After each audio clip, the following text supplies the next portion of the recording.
Hello and welcome to Mungo's commentary on Alakir. This is your host, Schmergle, and I'm joined today by Sazir and Tannic. Sazir is the warrior tank in this video, and Tannic is the only mage. So, as you can see, this is one of many attempts. You can view our other video of us with not quite so successful attempt. Watch Warlock there on the right.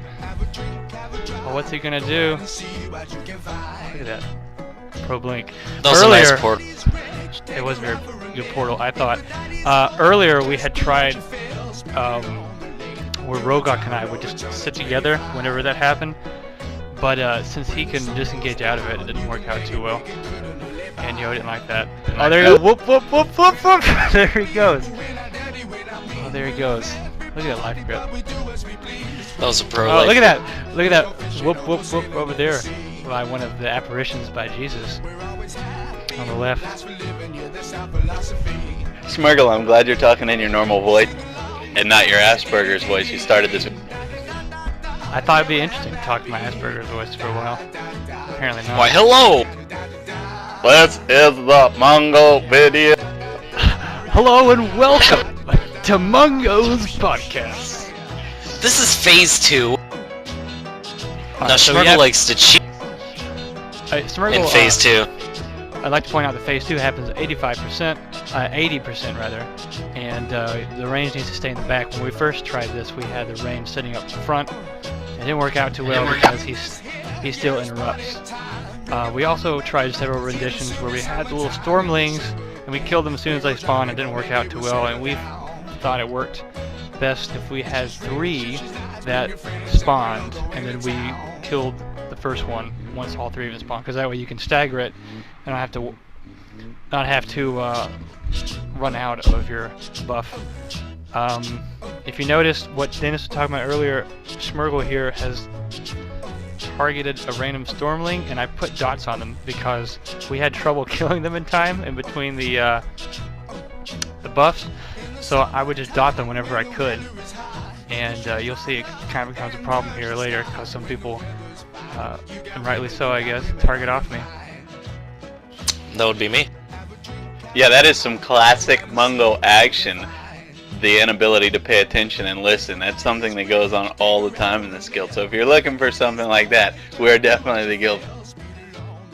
That's some classic Mungo action. I would like to point out that your new UI is a lot cleaner and more pro than your default one that you used to use in our other video. No more Blizzard default UI artwork on the bars anymore. Also, my defensive cooldowns were placed in the upper right of my screen, so I'd have to move my mouse up there, and by that time it didn't really matter. So, thank you, Tannic, for convincing me to switch. And then notice my improved Soulfire debuff isn't on for quite some time because it's something I lose track of, especially because there's no haste associated with it anymore, so you just kind of forget about it. But something you just gotta train yourself on, I guess. And I think right there we lost the debuff. That's when we had to avoid the scroll line, and no one else seemed to care about shooting while they're on the move. Well, we actually pushed face with 8 stacks of the debuff in this attempt. The first NPC that we killed, we let that first debuff drop off, and then from there I'm pretty sure we were able to maintain them, and we got it up to 8 before phase actually pushed for this attempt. Well, I stand corrected. That's actually pretty impressive. So pay no mind to what I'm saying here. When you run back from the squall line, do you just take do you just take it as a fact that he's gonna lightning AoE us all because you're not there, and they have to heal through that? He does that electrocute to me, that targeted lightning. Oh, it's phase. It's phase 3 with Mungo Action News. Would like to point out that we have a different strategy here. Saz in a dream, but it was quite impressive that he was dreaming about World of Warcraft. But B, his dream involved 5 of us, our best DPS and 1 healer, going to the top, and the other 5 going to the bottom. And what that means is that since only 1 out of 10 gets to Storm Cloud, if one person at the bottom gets, the people at top don't have to move, and that means they're continuing to cast. Here's old Schmergle eating that lightning cloud for a while, using his mouse over. But yeah, so the 5 people up top don't have to move, or in this case, the 5 people at the bottom don't have to move.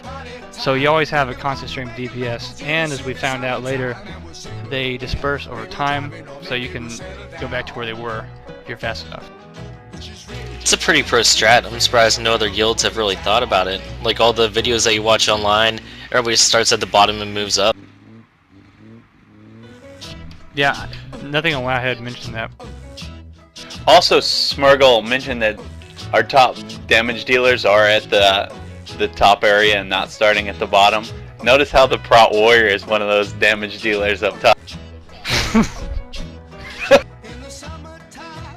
Yep. The loot was completely worthless and not worth the down for Alakir, so we will never be seeing this boss again. There's a 99% chance of that, unless we do it on Heroic, which we will in the near future. Thank you, ladies and gentlemen, for watching Mungo Action News of Alakir 10-Man. Tune in next time, Mungo, on Alterac Mountains. This is Schmergle signing off. Thank you, Tannic and Sazir, for joining me.